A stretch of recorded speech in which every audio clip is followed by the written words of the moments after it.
Olá, tudo bem? Aqui é o professor Tarcísio Teixeira. Eu sou professor de Direito Agrário e Direito Ambiental no Instituto Federal do Paraná e eu vou gravar aqui esse conteúdo que, como sempre, ou quase como sempre, né, ele vai servir para os meus alunos da disciplina de Direito Agrário e Direito Ambiental do curso de Agronegócios, que é o colegiado onde eu pertenço. Mas também ele pode servir para a comunidade, né? Para os estudantes, para estudantes de direito, para empresários, agricultores que queiram ter um primeiro contato. Tá? Essa aula hoje ela é voltada para uma introdução, para a gente conhecer o que trata o direito agrário, por que tem que ter um direito agrário, né? Você tem um ramo específico do direito voltado para o direito agrário e os princípios que regem o direito agrário. Então nós vamos ver o que é um princípio no direito e quais são estes princípios que estão atuando no direito agrário. Tudo bem? Então vamos lá. Primeiro aqui, né, eu faço uma observação, inclusive, quanto a essa questão do material didático, né? Eu normalmente monto um materialzinho e envio para os estudantes, tá?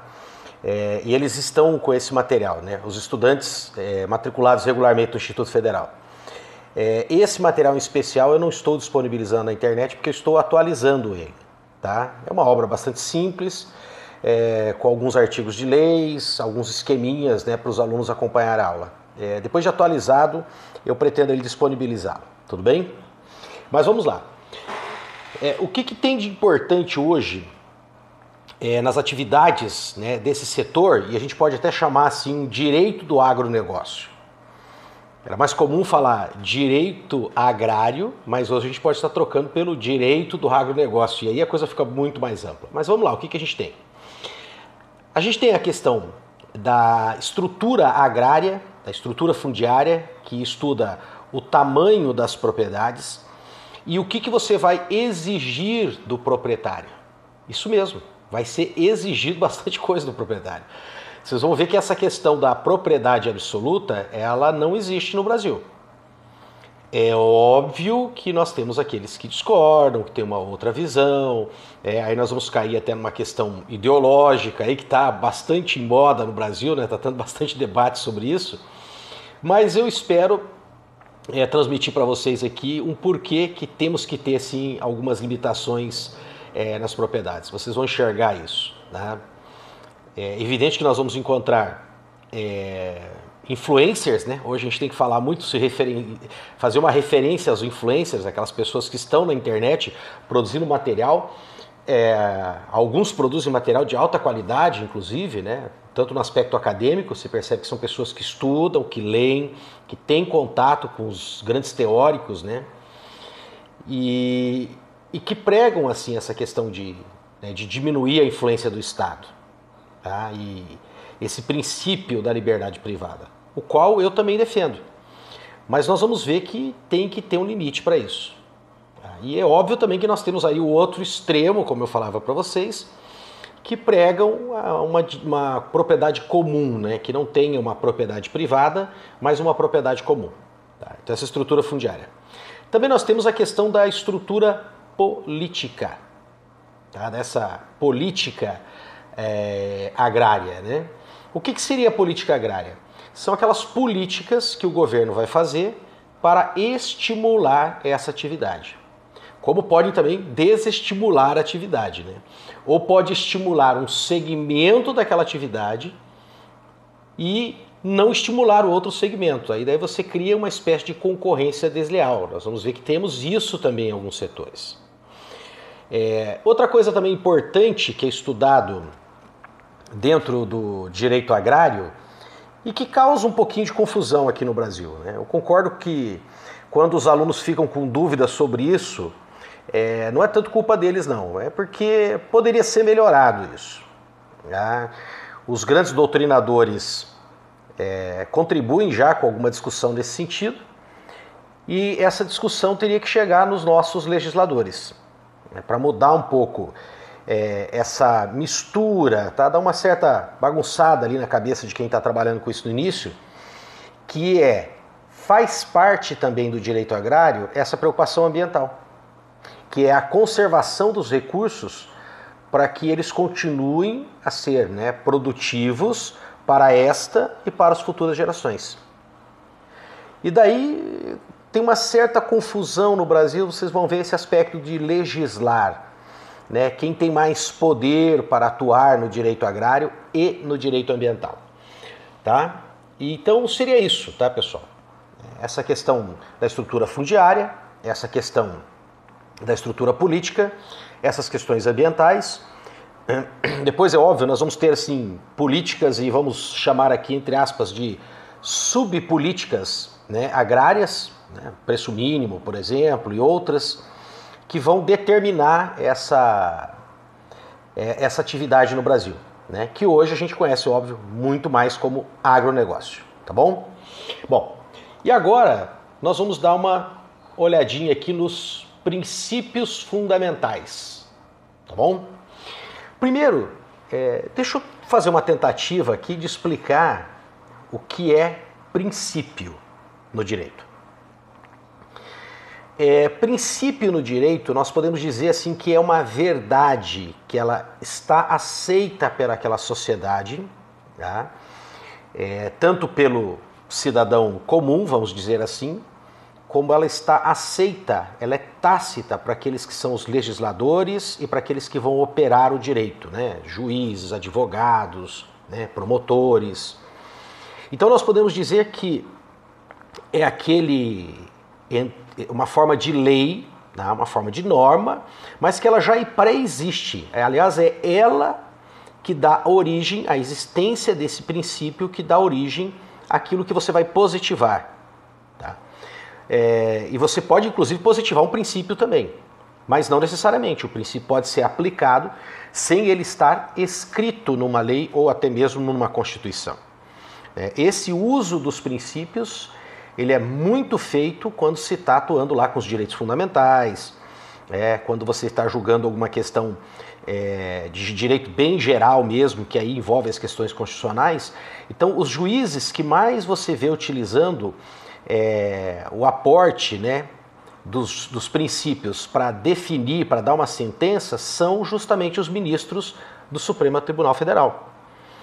Então é muito comum, né, você estar lendo um julgado de um ministro, está lendo lá um relatório do Celso de Mello, do Dias Toffoli, da Carmen Lúcia, né, do Barroso, e aí você vai perceber que eles utilizam muito desse recurso.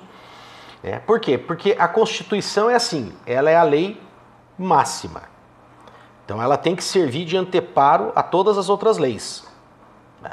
Mas ela também é construída baseado em alguma coisa. Tá? Ninguém tirou do nada, ou como se fosse uma tradição religiosa, né, que alguém subiu o monte e que Deus ditou a Constituição. Não é assim. Então eles vão retirar isso de algo, esse algo que já existe nessa sociedade, que são esses princípios. Então, por exemplo, o direito à vida. Ora, é um princípio. Ele precede a própria existência daquela carta que está ali. Tá? Então, essas normas que a gente pode aplicar, inclusive como norma, você pode usar isso, o juiz usa, né? Falei para vocês que esses ministros, eles usam muito esses princípios para darem as suas sentenças. Eles têm um efeito normativo mesmo, né? Eles têm poder de decisão, não precisa necessariamente estar, né, escrito, positivado numa lei ou até mesmo na Constituição. E quando você vai descendo nos ramos específicos do direito, também eles têm princípios. Então são aquelas regras gerais que elas são supra-escritas, vamos dizer assim, supra-positivadas, e que vão orientar o trabalho que vai ser feito, tá bom? Então vamos dar uma olhadinha quais seriam esses princípios. O primeiro princípio que tem aqui no Brasil, esse não é um princípio universal, é um princípio adotado no Brasil. Tá? Depois, quando eu começar a comentar com vocês sobre as questões ambientais, que eu já dei uma pinceladinha, tá? Vocês vão ver que tem países, vou comentar que tem países que são diferentes. Não adota esse primeiro princípio que eu vou comentar aqui não. Tá? Qual que é esse princípio? É o princípio do monopólio legislativo da União. Tá onde isso? Constituição. No artigo 22, logo ali no comecinho, vai dizer, né, que vários itens, direito processual, civil, penal e direito agrário, somente a União pode legislar sobre isso. Então, se você vê um município ou mesmo um estado, né, fazendo uma legislação sobre direito agrário, sobre a estrutura fundiária, não pode. Aliás, já vou dizer assim, é inconstitucional, né? Por quê? Porque o artigo 22, falei para vocês, lá no parágrafo 1º, ele já vai dizer, olha, só a União pode fazer isso. Tem um caso, inclusive interessante, que a gente vê, eu já vi um município em particular, e deve ter, óbvio, muitos mais, né, que fazem isso, que é essa questão das chácaras, aquelas chácaras de lazer, e que alguns usam para uso familiar, e para alguns se torna uma atividade, uma fonte de renda, porque a pessoa aluga isso, né, faz locações por temporada, locações de final de semana, e muitas vezes essas chácaras não estão no perímetro urbano. Porque ali no perímetro urbano, quem faz essa organização do perímetro urbano são os municípios, né? O poder municipal. Fora dali, que você está então na zona rural, agrário, tá? Vai depender do quê? De lei federal. Então o que eles fazem? Eles adotam um artifício, óbvio que não é um artifício ilegal, né? Mas vamos dizer um artifício legal, que essas áreas são transformadas em zonas urbanas específicas ou especiais, né? Então pode sim se ter essas chácaras desde que o município tenha regulamentado isso, tá? Até porque cai naquela questão do tamanho mínimo, lembra? Da fração mínima, tá bom? E nós vamos discutir um pouco mais quando chegar nesse tópico da fração mínima das propriedades, né? Que é a divisão mínima que pode ter, tá bom? Vamos lá. Princípio número 2.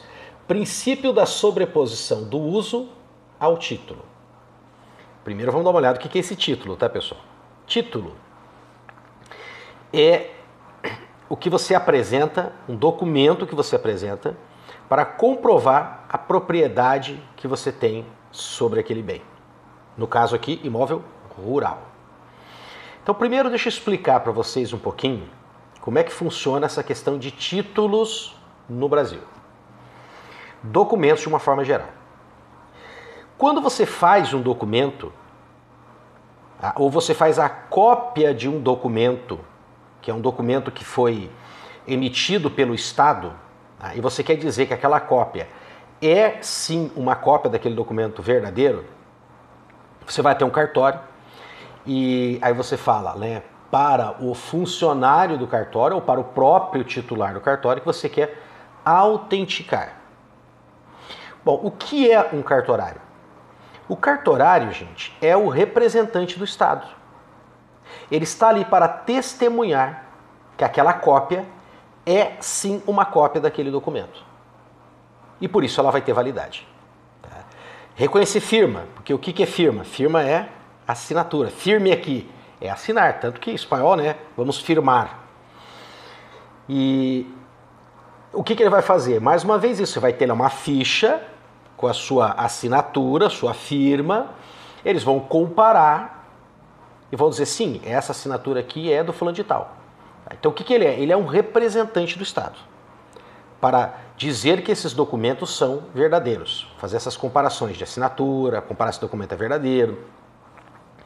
E também tem uma função de cartório, tá, gente, que é onde você registra que você adquiriu um determinado bem, tá? Então, no caso dos imóveis, você faz aquele contrato, né? Contrato de compra e venda, e você pode escriturar isso. Mas para que isso? Mais uma vez, você está comparecendo diante do representante do Estado, ele vai ser a sua testemunha, e que vocês estão fazendo o quê? Um contrato de compra e venda, vocês estão fazendo uma transação, está passando tanto de dinheiro para ele, ou outros bens, pode ser uma permuta, por exemplo, e eu estou transferindo aqui esse imóvel para ele. E aí depois que você faz essa escritura pública, você vai a um outro tipo de cartório, que é um cartório especial, que tem uma função diferente, não é para documentação, mas é justamente o cartório que registra de quem são os bens. Tá? Então, essa questão do contrato, tá, pessoal? Ele vai servir para testemunhar que houve a negociação. E que a transferência, inclusive, né, lá no cartório de registro de imóveis, quando vai transferir a propriedade, nem precisa ser naquele momento, porque tem, às vezes, algum condicionante nesse contrato. Falta pagamento, tem que cumprir alguma coisa nesse sentido, né? Mas significa que já teve o início de uma negociação. Ou podemos dizer assim, aquele bem já está sendo vendido, então não pode ser vendido de novo, entenderam? Quando já completou essa transação, né, que cumpriu os requisitos, as cláusulas, as condições que foram colocadas ali de pagamento, aí você pode comparecer ao cartório de registro de imóveis, onde eles vão ter uma matrícula, aí vai estar lá tudo descrito o que é aquele imóvel, qual que é a origem, como surgiu aquele imóvel. O imóvel pode surgir, por exemplo, de um desmembramento, aí eles abrem uma nova matrícula. Você tem lá uma fazenda, divide ela em duas. Tá? Ou fusionou imóveis, aí surge uma nova matrícula que vai descrever qual que é a origem e vai descrever como que ele vai passando de uma pessoa para outra, vai transferindo essa propriedade. Pois bem, isso aí é o que a gente chama de título. Só que no Brasil tem um princípio no direito agrário que diz que a posse, que é diferente de ter o título, eu posso ter o título e não estar na propriedade, alguém estar usando essa propriedade. Que essa posse ela tem mais força, ela tem mais importância, ela sobrepõe-se ao título. É óbvio que não é qualquer posse. Eu não vou tirar as pessoas lá a bala, como alguns e muitos já fizeram no Brasil, e vou apresentar o título, né? E no título, no caso, era aquele título dos grileiros, né? Que conta-se uma história de que as pessoas pegavam os documentos falsificados, colocavam numa caixa com grilos, para o grilo dar umas cortadinhas, aquilo envelhecer e parecer que é um título antigo, por isso grileiros de terra, né? Mas aqui não é nesse sentido, né, de você tomar a bala, não. Tá? É você ter uma posse pacífica, tá? E você está se utilizando daquele bem. E quando você está se utilizando daquele bem para sua moradia, para produzir alimentos, gerar riqueza para o país, né, e é uma posse pacífica, e inclusive vai poder fazer uso dele para você adquirir também a propriedade, que é o uso capião. Nós vamos conhecer um pouquinho sobre isso também. Então por quê? Porque assim, as terras, tá, gente? E aí nós vamos cair depois em função social da propriedade. As terras, elas estão ali para produzir, mas não é para produzir só para o dono. Elas estão para produzir para o país, entendeu? Para gerar riqueza para todos. Por isso que a posse, mas também não é só fazer a casinha e ficar lá em cima da terra e não estar utilizando para nada. É a posse na questão do uso da terra, de torná-la produtiva. Tá? É mais importante que o título, tá bom? Número 3, e vai chegar bem nesse que eu falei. Função social da propriedade. Bom, então tem um teórico, tá, pessoal? O Leon Duguay, que ele escreveu, inclusive ele apresentou aqui na Argentina isso, né? Começo do século XX, ele apresentou essa teoria sobre a função social da propriedade. O que seria isso? Tá? Significaria o seguinte, que quando você adquire a propriedade, junto você está adquirindo também uma obrigação. Uma obrigação de fazer um uso dessa propriedade de tal forma que isso se reverta também em benefícios para a sociedade. Então, no caso nosso aqui, em especial, das propriedades rurais, tá? É produzir mesmo e fazer aquilo produzir, gerar trabalho, emprego, renda e que esses produtos cheguem aos centros urbanos numa quantidade tal que tenha competição e que os preços então sejam preços em que as pessoas possam adquirir. Então você adquire uma obrigação de tornar aquilo produtivo. Vamos relembrar um pouquinho sobre história do constitucionalismo e dos direitos fundamentais, para a gente entender por que dá uma certa polêmica. E também nós temos a ver uma questão ali de histórica, né? Primeira Guerra, crise de 29, Segunda Guerra em 1945. É o seguinte, quando nós começamos, né? Nós não, né? Os nossos antepassados, né? Começaram com os movimentos revolucionários na França e na Inglaterra. Esse movimento, tá? Que é tão utilizado para fazer discurso democrático, né? Mas ele não foi um movimento tão democrático pensando na questão da participação popular. Na verdade, pessoal, teve ali um movimento de uma elite mesmo. Uma elite que queria o quê? Obter o poder, de preferência o poder todo, e se não o poder todo, pelo menos uma parte desse poder. Então você, né, vivia naquela época. O que nós tínhamos naquela época? A monarquia absolutista, onde o rei administrava o Estado, os bens do Estado. Ele administrava, ele escrevia as leis, então ele legislava, e ele era juiz, ou determinava quem ia ser o juiz para julgar segundo as leis que ele determinava como deveriam ser. Então eles perceberam naquele momento que uma forma de evitar isso e de que tivesse um monopólio, né, um absoluto poder na mão de um só, era pegar essas três funções e dividir entre entidades, pessoas ou grupos de pessoas diferentes. Então, tem teóricos que falam que não existem poderes. Existe um poder que é a soberania do Estado e que esse poder tem funções e que essas funções estão subdivididas, então, em administrativo, né, que é o executivo, o legislativo e o judiciário. Então, nesse momento, eles fizeram essa divisão dos poderes, mas o que nós tínhamos ali era uma luta por poderes. E uma das coisas que essa classe burguesa da época, que apoiava esses movimentos, queria muito, tá, era diminuir o poder da monarquia justamente sobre as propriedades privadas. De quem? Deles, é óbvio. Então, uma das coisas que veio junto com essa questão da divisão dos poderes é o respeito à propriedade privada. E aí a gente vai no extremo, né? Propriedade privada em absoluto. Ou seja, eu faço o que eu quiser com ela. Ela é minha. E até é comum você entender isso, é normal pensar do jeito que eles pensaram naquela época.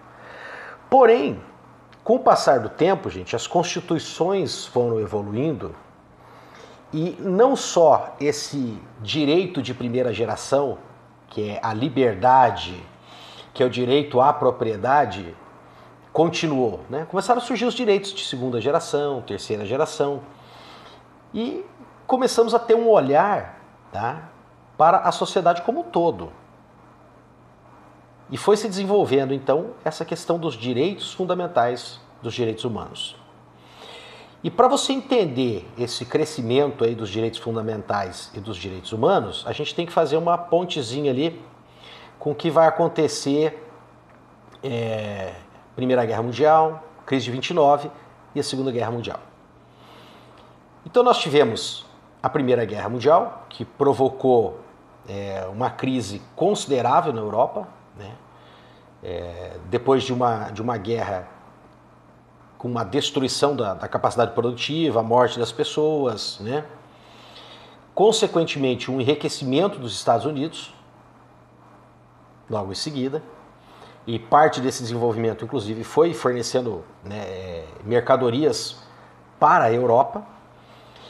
Esse crescimento ele se tornou um pouco descontrolado, né? Gerou uma espécie de bolha ali no desenvolvimento do capitalismo, e tivemos a crise de 29, né? Que gerou um empobrecimento muito grande também nos Estados Unidos, né? Bom, passado esse período, nós vamos ter a Segunda Guerra Mundial. Tá? O grande problema da Segunda Guerra Mundial não foram só mortes numa guerra entre soldados, mas foram os tipos de mortes que foram provocados pelos nazistas. Aqui não é só a questão de quantidade, né, que as pessoas falam. Ah, mas os americanos também mataram, os ingleses também mataram, mas uma coisa, lógico, inconcebível, né, uma guerra, o ser humano quando promove uma guerra é assinar ali o atestado de incapacidade cognitiva, né? Mas de qualquer forma, muito pior ainda são as mortes que os nazistas provocaram, os tipos de mortes, né? Dos judeus, câmara de gás, eliminação extremamente preconceituosa, considerar um ser humano inferior ao outro. Bom, aí a gente junta isso aí, tá, pessoal, com essa pobreza que teve, uma excessiva exploração da mão de obra nesse período. Ao longo de todo o desenvolvimento da riqueza humana sempre teve, né? A pessoa fala muito do capitalismo, mas se você voltar milênios atrás, nós vamos encontrar um período de escravidão. Então sempre vai ter essa exploração, né? Então não é só o sistema, tá? É o ser humano também que ele é assim. Se você der um outro sistema e colocar o mesmo ser humano com o nosso mesmo coração, com a nossa mesma mente, a gente tende a explorar o outro.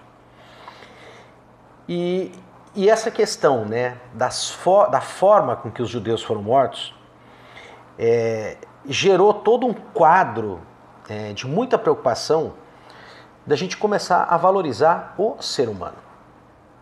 O ser humano. Tanto que em 1948, né, nós tivemos o quê? Aquela grande carta que fala sobre os direitos humanos.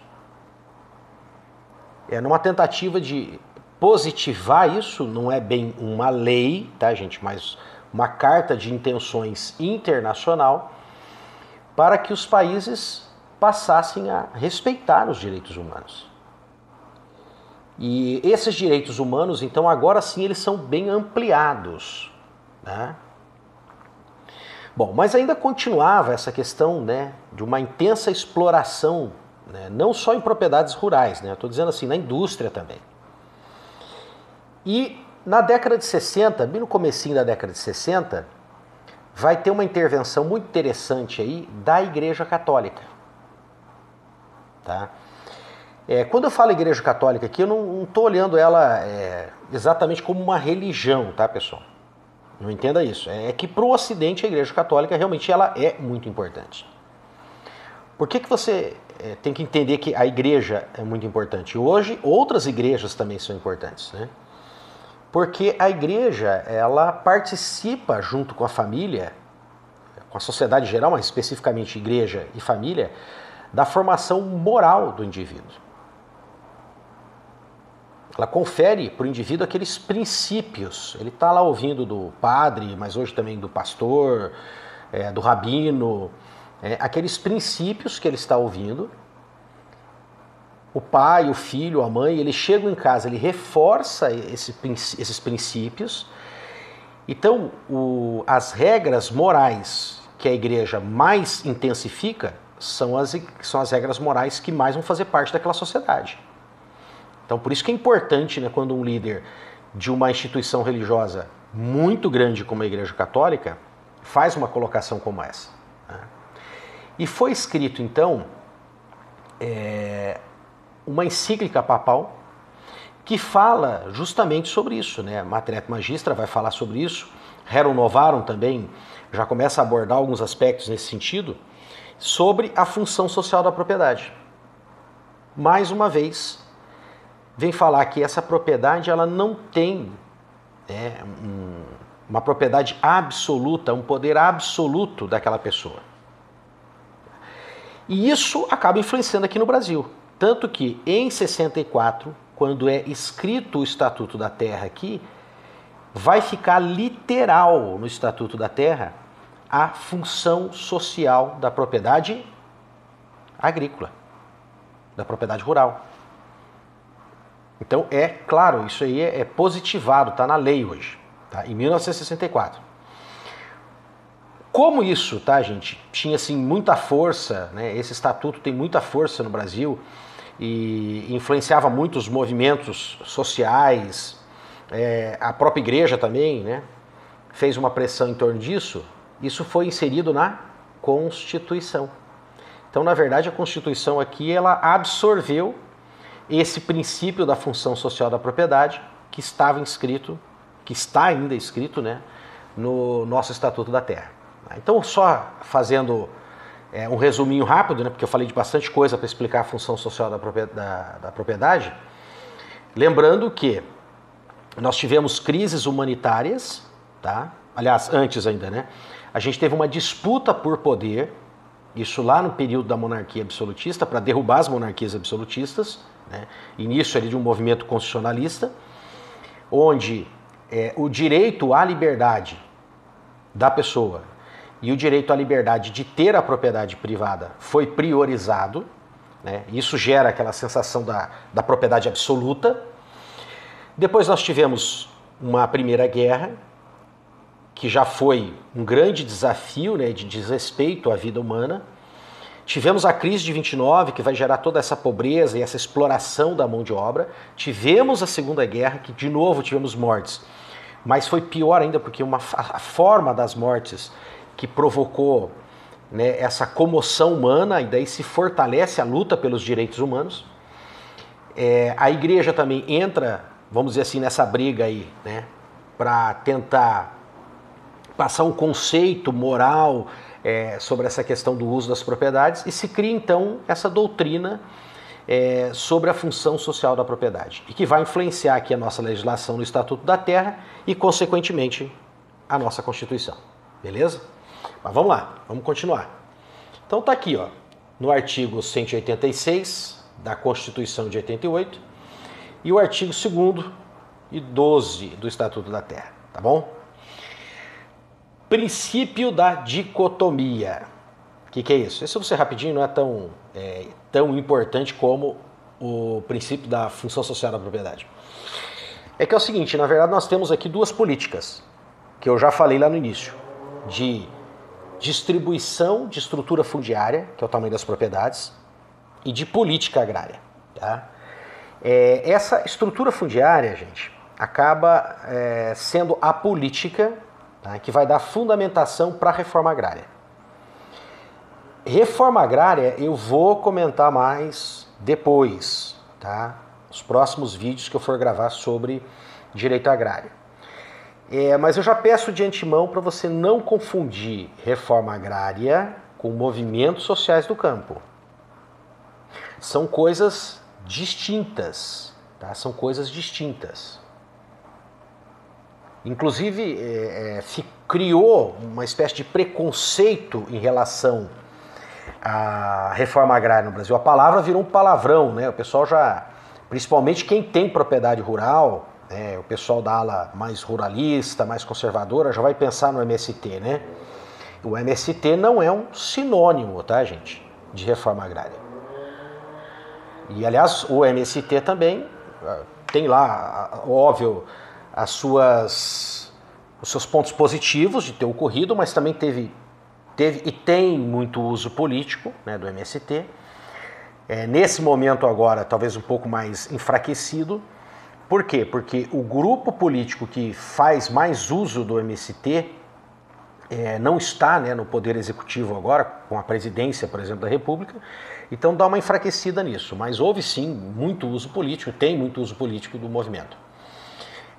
Mas o que interessa é o seguinte, que reforma agrária tem que ter, mesmo num sistema capitalista, tá, gente?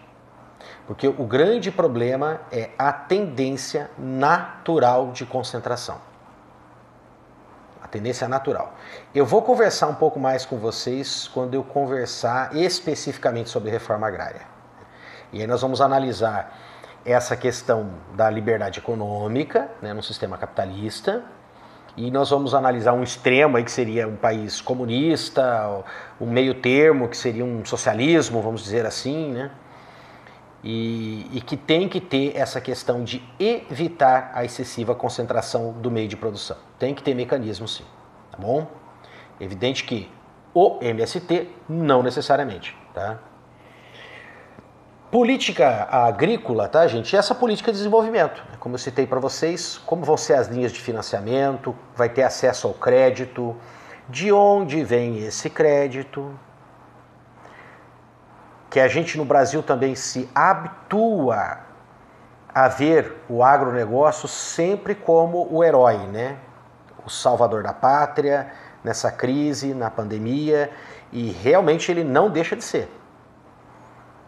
Porém, nós temos que entender e analisar criticamente no bolso de quem vai parar todos esses subsídios. Eu já fiz alguns comentários com vocês que hoje, tá, gente, tanto no Brasil como no Paraguai, então nem se diga, mas também na Argentina, que tem uma situação mais parecida com a nossa, né, que as propriedades ela tem uma rentabilidade cada vez menor. Ou seja, o agricultor coloca cada dia menos dinheiro no bolso.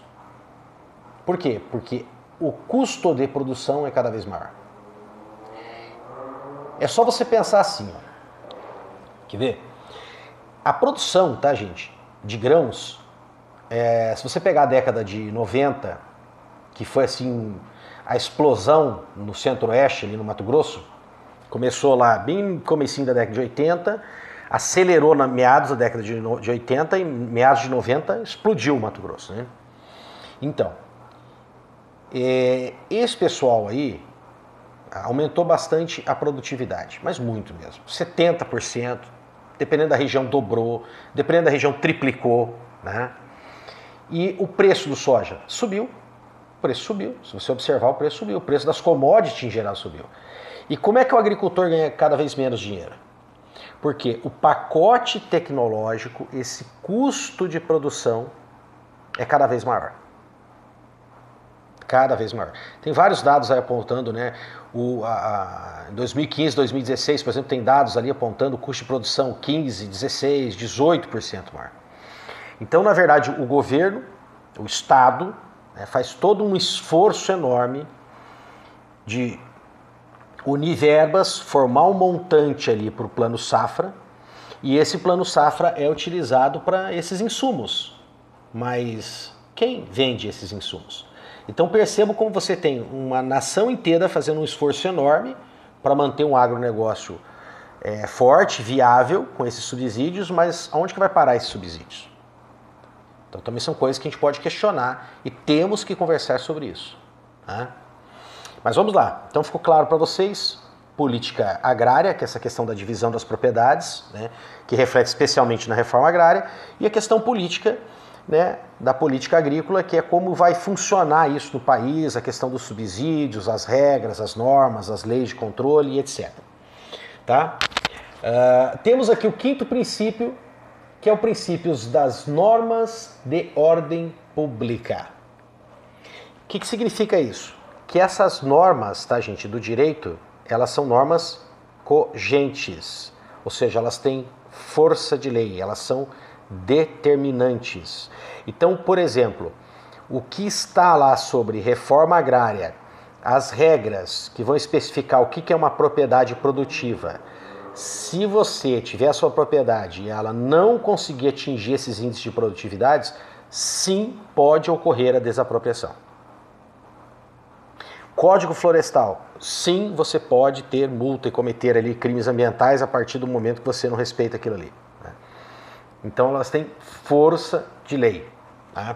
Princípio 6, princípio da reformulação da estrutura fundiária, tá? Então é isso que está no nosso Estatuto da Terra, que vai determinar que nós façamos constantemente, o Estado tem que estar constantemente cuidando para evitar essa concentração, tá? Principalmente que tipo de concentração? Concentração improdutiva. Veja bem, no Brasil não há um limite específico para tamanho de propriedade, a não ser para pequenas, né? Para maiores não tem. Mas aquela propriedade tem que cumprir as suas funções de trabalho, de respeito ao meio ambiente, tá? E de geração de produtos, de alimentos e de renda. Ela tem que ser uma propriedade produtiva. tá bom? Princípio número 7. Princípio do comunitarismo. O que significa isso? Né? Poderia ser melhor entendido como princípio do cooperativismo, né? Só que, por que se usa comunitarismo? Porque na verdade vai entrar aqui associação e cooperativas, que são coisas distintas, né? Para aqueles que foram meus alunos, que a gente discute um pouquinho lá sobre pessoas jurídicas do direito privado, lembra que a gente faz uma distinção entre associações, sociedades e um tipo de sociedade que é a cooperativa. Estão lembrados disso? Então, e na produção agropecuária do país é incentivado, tá, gente? É incentivado, inclusive nós temos leis, nós temos incentivos tributários, né? Não só leis que foram escritas para regulamentar, para facilitar a criação de associações e cooperativas, nós temos também incentivos tributários. E funciona esse princípio? O Estado está correto, né, em parar, criar leis para estruturar, para facilitar isso e também para estimular, né, por incentivos tributários? Lógico. Pega lá a lista das grandes, né, do agronegócio. O que você vai encontrar? Cooperativas. Nós que somos aqui do Paraná, opa, a gente pode bater no peito, vamos dizer assim, né? Coamo, Cocamar, Cevale, né? Copavel e todas dessa região aqui, tá? Então são exemplos. Evidente que há alguns que questionam, né, essas cooperativas de grande porte, tá? Porém, gente, a existência das cooperativas de grande porte, que tem uma característica bastante empresarial, não impede o surgimento, né, das pequenas cooperativas. O problema é que nós não temos gente preparada para formar cooperativas. Até uma das distinções que nós fazemos entre o curso de agronegócios e o curso de agronomia é que o curso de agronomia, devido ao seu enfoque, aos estudos técnicos de produção, eles não conseguem ter uma carga horária tão significativa para aprender a criar uma cooperativa. Então hoje, por exemplo, o tecnólogo em agronegócio, ele sai muito mais preparado para isso, tá? Na criação de cooperativas também. Então ele tem um aporte teórico, exemplos práticos que eles conhecem com a gente nos cursos, e eles saem mais preparados. Então nós precisamos preparar mais profissionais para criar mais cooperativas. Tá? E não é só cooperativa voltado para a produção, não, né? Também nós temos que pensar muito nessa questão das cooperativas de crédito. Funciona? Funciona sim. Tá? Vamos lá. Nono princípio. Princípio da privatização. O que significa isso? Tá? Que terra, tá, gente? Terra agrícola, terra produtiva não é para ficar com o Estado. Isso é óbvio, já vem lá da criação da República, tá, gente? Saindo do Império para a República, porque as propriedades eram da coroa, e aí a transição para uma república nós precisamos nos tornar um país capitalista, e como república, essas propriedades têm que estar no nome das pessoas. Então, as propriedades não devem ficar com o Estado. Isso no início, quando nós estamos saindo da transição de império para república, mas hoje é por uma questão de eficiência, né? O Estado não é muito eficiente em produzir. Acaba tendo um custo muito alto. Então, se o Estado também fosse absorver a produção agrícola e pecuária, nós vamos ter sérios problemas. Não que o Estado não possa participar, tá, gente? Empresas de pesquisa, como a Embrapa, por exemplo, é muito importante que tenha o Estado, tá? Algumas pessoas sempre perguntam assim, né? Você é de uma instituição pública, né? Eu sou de uma instituição pública. E quando a pessoa está ouvindo eu falar de um determinado assunto, ele pensa que eu sou um socialista que quer o Estado muito forte. Dependendo do assunto que eu estou falando, os alunos ou alguém que está ouvindo alguma palestra minha pensa assim, não, o cara é bem capitalista mesmo, liberdade econômica, tem que acabar com o Estado, privatizar todas as instituições. Não, não é assim não. Eu acho que eu sou pelo meio termo, né? Eu prefiro a expressão Estado pequeno, tem que atuar em algumas questões estratégicas mais forte, bem forte. Porque nós temos um Estado gigantesco, caro e fraco, ineficiente. Tá? Mas a gente conversa mais sobre isso em outra ocasião. Vamos lá, vamos terminar aqui. Tá? Princípio da proteção à propriedade familiar. Sim, no Brasil, tá, gente, esses incentivos que você escuta, tá, como Pronaf, por exemplo, incentivos de financiamentos facilitados, é porque isso faz parte de um princípio que está, inclusive, transcrito na nossa Constituição, no artigo 185, tá, que é nós defendermos a propriedade familiar. E, inclusive, tem a definição, né? Vocês vão ver quando a gente começar a falar de módulos rurais, que a definição parte dessa capacidade que tem uma família de explorar uma determinada propriedade. E isso protege a família, porque evita o êxodo rural. Diminuir, tá, gente, a população rural é normal. É normal, porque muitas oportunidades de emprego e a mecanização agrícola, né, muitas oportunidades de emprego nos centros urbanos e a mecanização agrícola vai conduzir, vai forçar essa diminuição da população. Isso vai ser um fenômeno natural, né? Como também a gente vê acontecendo o contrário, né? Regiões que se destacam no agronegócio, como eu citei para vocês, esse desenvolvimento das grandes cooperativas aqui, tanto reteve gente na atividade familiar, como também incorporou mão de obra, até mesmo do meio urbano, para o meio rural.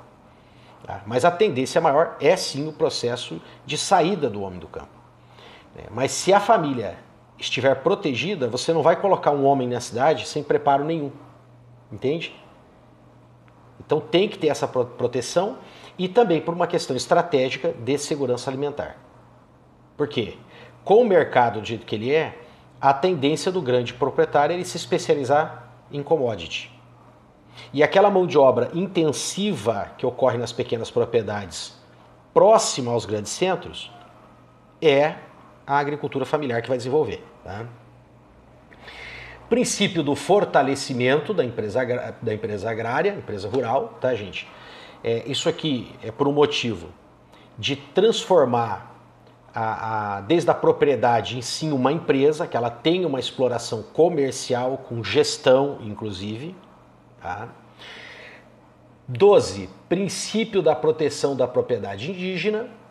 Não é muito o nosso foco, mas isso é colocado como um princípio também do nosso direito agrário, de respeito às propriedades indígenas. Temos toda uma polêmica aí, agora, né, que estou gravando esse vídeo, por exemplo, 2020, né, nós tivemos uma eleição de um presidente com um espectro político, ideológico distinto dos que estavam nos últimos mandatos, e foi se discutido, inclusive, essa questão do uso da propriedade indígena para a produção, uma coisa que a sociedade tem que conversar, mas não esqueçam de combinar com os índios, que tem aquela frase muito conhecida lá do Garrincha, né? Combinou com os russos, né? Então, quando forem combinar sobre a produção nas terras indígenas, tem que combinar com os índios também. Aqui o 13, esse é muito importante, a gente vai usar bastante isso depois quando for discutir sobre módulo, tá? Fração mínima de propriedade, que é princípio do dimensionamento eficaz das áreas exploráveis. Tá? Então, no Brasil, tá, gente, nós condenamos tanto os latifúndios como os minifúndios. Estranho falar isso, mas é isso aí. Porque você parte do princípio que existe um tamanho de propriedade que aí ele não se torna viável economicamente, se ele for muito pequeno. É lógico que isso é muito relativo à posição em que está essa propriedade e o que ela está servindo para produzir. Ainda mais com a tecnologia atual, né? Se você estiver falando de fazenda vertical, como eles estão fazendo nos grandes centros, esse conceito aqui já cai por terra, né? De você tentar fixar um tamanho de propriedade para isso, né? A gente tem que começar a rever, inclusive essa legislação precisa ser revista, tá? Mas a atenção aqui foi tentar proteger mesmo, né? Para que não se criasse um monte de propriedades muito pequenininhas e praticamente improdutivas. né? 14º, princípio da proteção do trabalhador rural. Conjuntamente, como eu expliquei para vocês, Primeira Guerra Mundial, crise de 29, Segunda Guerra Mundial, né? Desenvolvimento dos direitos humanos, as encíclicas papais falando da função social da propriedade. E uma das coisas que as encíclicas vão falar é defesa dos operários, dos trabalhadores. No Brasil, isso foi incorporado para proteger o trabalhador rural. Que nós temos aí um déficit, né? Nós temos uma dívida histórica com o trabalhador rural, né? Muito grande. Veja bem, eu não estou dizendo que trabalhador urbano trabalha menos, tá, gente? Nós sabemos a dificuldade dos trabalhadores urbanos, até questão de segurança, insalubridade, né? Mas nós temos sim uma dívida com o trabalhador rural, tá? Que produz muito e tem muito pouca atenção do Estado, tá?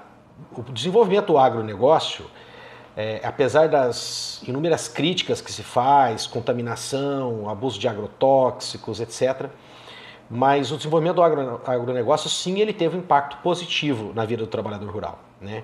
Questão de desenvolvimento de equipamentos, segurança, obriga a você ter um trabalhador rural com a melhor formação. E você sabe que formação, né? Você não compra um pendrive que o agricultor, o trabalhador rural, ele só aprende uma coisa. Você deu formação, ele melhora em todos os aspectos. Então, os próprios proprietários, mesmo grandes produtores, que têm aí muitos trabalhadores rurais, quando eles investem na formação para o cara aprender a lidar com a máquina, mas ele está melhorando como um todo. Entendem isso?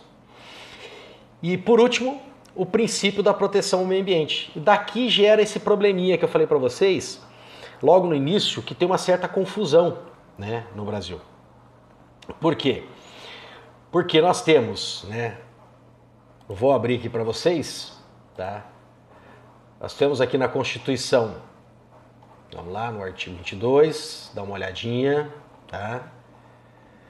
Artigo 22, 12...